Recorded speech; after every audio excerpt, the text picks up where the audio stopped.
कि रामायण महाभारत देश में हुई नहीं।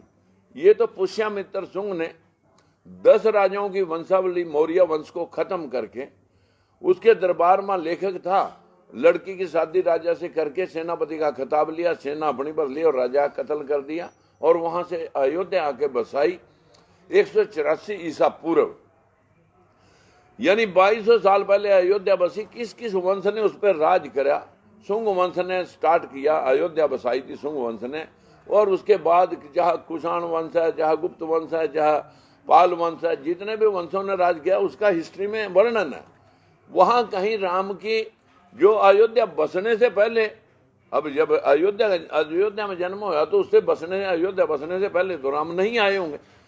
लेकिन हकीकत में पूरे देश के अंदर 4 करोड़ मंदिर हैं। देश के अंदर वर्ल्ड लेवल की 4 यूनिवर्सिटियां हैं नहीं। 15 लाख करोड़ रुपए का बजट हर सालाना लोगों की जेब से उठ करके मंदिरों में चला जाता है।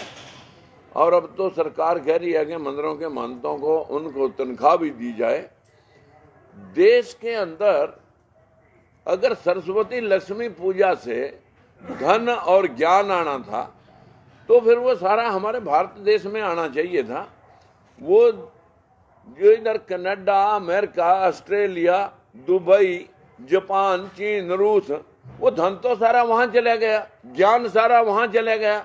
जितने मोबाइल, लैपटॉप या जितने भी टेक्नोलॉजी है वो सारी जापान की है 70% देश में, दुनिया के अंदर। चीन तो मल्टीप्लाई करके सारे विश्व के बाजारों में उतरा पड़ा है। हम यहाँ सरस्वती लक्ष्मी की पूजा करके अपने दिल बढ़ावे कर रहे हैं और विश्व जो है ना कहाँ का कहाँ पहुंच गया। हम चाहते हैं कि देश के अंदर इतने देवी देवता 33 करोड़ थे, सारे बार ये देश गुलाम होया, कभी मुगलों का, कभी आर्यों का, कभी अंग्रेजों का। इसी पर चीन के आक्रमण है, इसी के ऊपर जो है ना सारे आक्रमण इसी पे हुए। वो क्यों हुए कि यहाँ के लोगों ने पत्थरों की पूजा करवा दी, पेड़ों की पूजा करवा दी, नदियों नालों की पूजा करवा दी, गरुड़ों घुगियों की पूजा करवा दी, मानसिक गुलाम बना दिए। और ये मानसिक गुलामी ही इस बैकवर्ड के 85% लोगों को पशु बना करके इस्तेमाल वो लोग, चालाक लोग कर रहे हैं, जो लोग हुनरमंद हैं कि किसको कैसे गुमराह किया जा सकता है। यहाँ पर 2 विचारधाराएं हैं, एक अंबेडकरवादी बराबरी की विचारधारा, एक मनुवादी विचारधारा जिसमें कुछ लोगों को बाकियों को नीच बनाना है और मुट्ठी भर श्रेष्ठ बनने हैं। कौन से हवाई जहाज और इन्होंने लोगों ने वो बना दिए लैपटॉप और टीवी मोबाइल जिससे हम उनको श्रेष्ठ माने।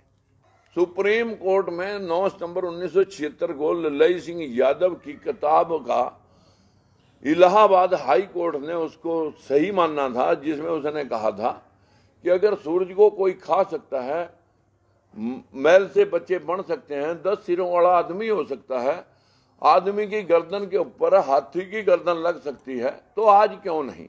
अगर गर्द घुगियां, कौवे, पक्षी बोलते थे, समुद्र बोलते थे, तो अब क्यों नहीं, जब साइंस टेक्नोलॉजी इतनी आगे बढ़ी। ये तो सुप्रीम कोर्ट ने अंधविश्वास का चीरहरण इलाहाबाद हाई कोर्ट ने किया।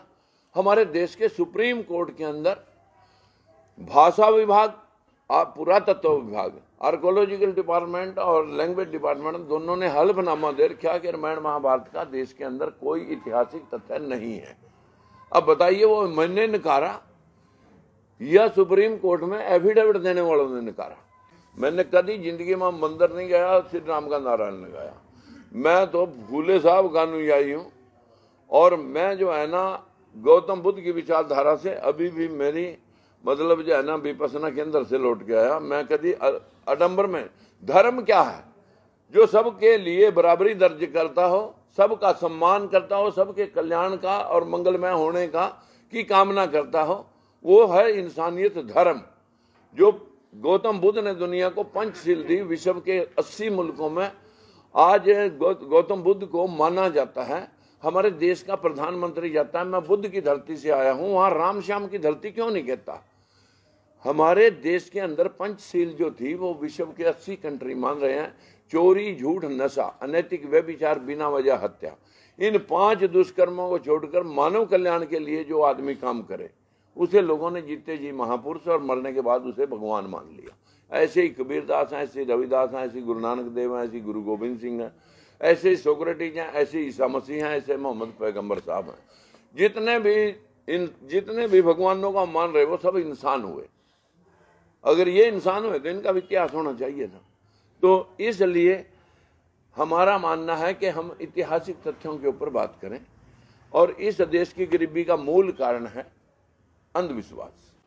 सत्ता हथियाने के लिए एक अच्छा मुद्दा है, क्योंकि भावनाओं से खेलना, और जब उनके ऊपर कोई व्याख्यान करता है तो इनकी भावनाओं को चोट लग जाती है। हमारी भावनाओं को कभी 4000 साल में चोट ही नहीं लगी, न 73 साल की आजादी में चोट लगी। ढोल गवार सुदर पशु नारी सकल ताड़ना के अधिकारी, कि जैसे ढोल को पीट के काम लिया जाता है वैसे ही सुदर को, नारी को, पशु को पीट के काम लिया जा सकता है। What is that. फिर दूसरी बात, पूज्य विपर चाहे गुणहीना, मत पूज्य सुदर को चाहे गुण सुवीना। कितना भी गुणवान हो, सुदर पूजनीय नहीं है। सिर्फ पूजनीय वो है जो ब्राह्मण कुल में पैदा हो गया, चाहे कितना भी मतलब गुणहीन क्यों ना हो। बताइए क्या शास्त्रों ने की, इंसानों ने लिखे ये शास्त्र अपने पक्ष को रखे।